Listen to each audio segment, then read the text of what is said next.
Thank you, Mr. Chairman, and I thank the panel for being here for this very important hearing.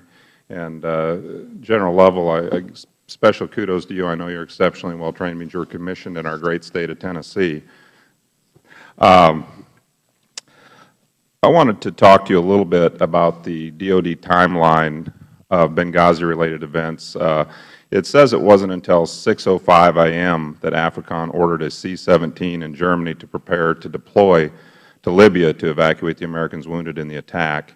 And furthermore, the timeline says it wasn't until 2:15 p.m., over 8 hours later, that the plane took off from Germany for Libya. Can you explain why that took so long? No, sir, I cannot. General, are you familiar with the term the golden hour? Yes, sir, I am. Can you tell us what that means to military personnel who have been wounded?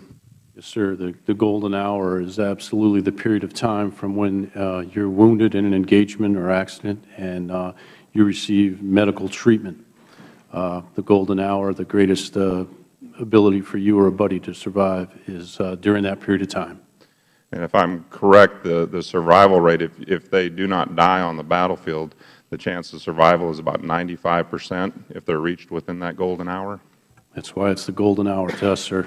And in this case, it looks like they were functioning under maybe what would be called the golden day by this timeline? You could characterize it that way, sir. Okay. Were there indeed assets in the region that could have been deployed sooner, in your opinion? Again, those are in the operational area. Looking back at it reflectively, there were assets in the area, but you know, operations responded the way they did. My contention is that we need more dedicated assets available to the command continuously in order to make a difference in the future.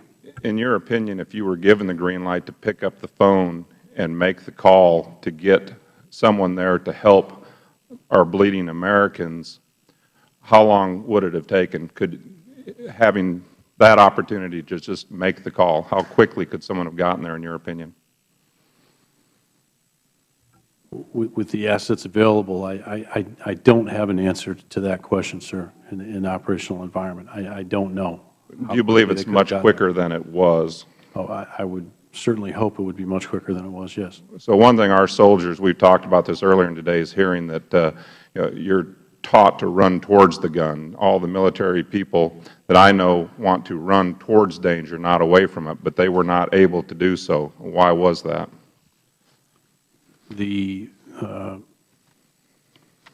Within the authorities to move, given the desire to move, it appeared to me, from my perspective, working there as a staff member at the J2 in there, that there were dialogues ensuing with the State Department as to how they wanted to have it approached within Libya, so whether deference to State or deference to Libya. Okay. I know General Ham was in Washington that night, which left his deputy commander as the senior-most officer at AFRICOM. Was he consulting with the State Department about what he should do in response to the attack in Benghazi? From my observations, sitting in that room with him when I saw it there, he was absolutely leaning forward to get answers so he could do something, yes. So in your opinion, what was the holdup? You testified earlier that the CIA knew, the military knew, the State Department knew that this was a terrorist attack, yet somebody was holding this process back. Who was it? I wish I knew, sir, from my perspective. Well, it appeared that State Department was the conduit for the ask by Ask for Africa Command. So I can say this, you might not be able to, but as an American and you as now a civilian, having bravely served our country for 33 years, the fact is that there was a presidential election just a few weeks away, and there was a White House that knew all the same things these agencies knew, but yet they were busy concocting a story, a cover-up, an alibi that we all know now isn't true, because they were more concerned about protecting their image in a presidential election than saving American lives. The IRS targeting to affect the outcome of an election is criminal. This is just sickening.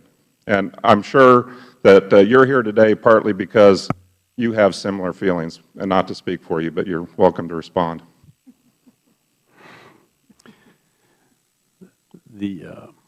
I will say that I'm here today because as a military professional for over 33 years, as well as a citizen of this country, a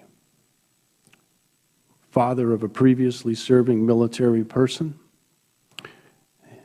father-in-law of serving military people, neighbor to a young man down at Parris Island going through basic training in the Marine Corps, and just having served, as I said earlier, with a number of brave men and women in uniform and in civilian clothes in this nation.